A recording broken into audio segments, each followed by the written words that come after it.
কেউ যখন বলেছে এই তোকে পিটাবো, তখন একবার লাফ দিয়ে উঠে বলছে না বেটা আয় তোকে দেখে নিচ্ছি। এই কথা বলবেন না।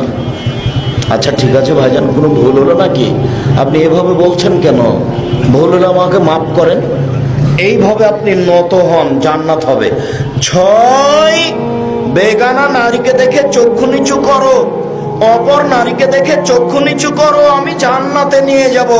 কিভাবে নিয়ে যাব সেটা আমার ব্যাপার। 3 শ্রেণীর মানুষ জান্নাতে যাবেই যাবে। 3 শ্রেণীর মানুষ জান্নাতে যাবে। 1, আল্লাহর ভয়ে কাঁদে যে। 2, আল্লাহ রাস্তায় পাহারা দেয় যে। 3, গাজাতান মাহারিবিল্লাহ, অপর নারীকে দেখে চক্ষু নিচু করে যে। অপর নারীকে দেখে চক্ষু নিচু করে যে, সে জান্নাতে যাবেই। জাবের রাদিয়াল্লাহু তাআলা আনহু বলেন, আমি আল্লাহর নবীকে বললাম, আল্লাহর নবী হঠাৎ যদি কোনো মহিলার উপরে চোখ পড়ে যায় তাহলে কি করব? আল্লাহর নবী হঠাৎ যদি কোনো মহিলার উপরে চোখ পড়ে যায় কি করব তাহলে? তখন তাকে আল্লাহ রাসূল বললেন যে তুমি তোমার মুখটা ফিরিয়ে নিবা।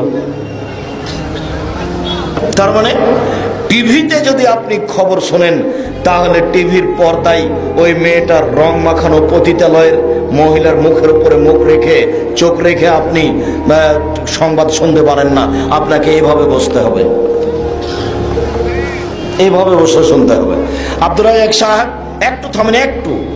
টিভির পর্দায় যে কথা বলে তাকে আপনি পতিতালয়ের মেয়ে বলছেন কেন? কিভাবে? জি, এই কথা আপনাকে শতদিন বলেছি, আমি প্রমাণ করতে না পারলে কথা বলি না। আল্লাহে আল্লাহর কসম, আল্লাহে আল্লাহর কসম, আল্লাহে আল্লাহর কসম, 90 সাল থেকে নিয়ে এখন পর্যন্ত আমি কোনোদিন অপ্রয়োজনীয় বাক্য বলিনি। শুধু আজ নয়, 90 সাল থেকে নিয়ে এখন পর্যন্ত, 90 সাল থেকে নিয়ে এখন পর্যন্ত আমি কোনোদিন কেসা কাহিনী বলিনি। 90 সাল থেকে নিয়ে এখন পর্যন্ত আমি কোনো মাযহাবকে নিন্দে করে কথা বলিনি। 90 সাল থেকে নিয়ে এখন পর্যন্ত আমি কোনো লোককে সামনে রেখে কথা বলিনি। আমি বলেছি যে শতকরা 95 জন বক্তা মিথ্যুক, আমি বলিনি ইনি মিথ্যুক। আমি বলেছি শতকরা 98 জন মুফাসসির মিথ্যুক, তবে আমি বলিনি ইনি মিথ্যুক। এ কথা আমি বলিনি। আমি কোনো সময় যদি কাহিনী পেশ করি তাহলে মিথ্যা কাহিনী পেশ করেছি যে বক্তাদের কাহিনী দেখেন।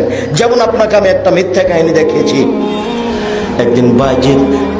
একদিন বাইজিদের মাতা গভীর রাতে পানি চাইলেন। বাইজিদ দেখে বাড়িতে পানি নাই, দূরে পানি আনতে চলে গেলেন। পানি নিয়ে এসে দেখে মাতা ঘুমিয়ে গেছেন।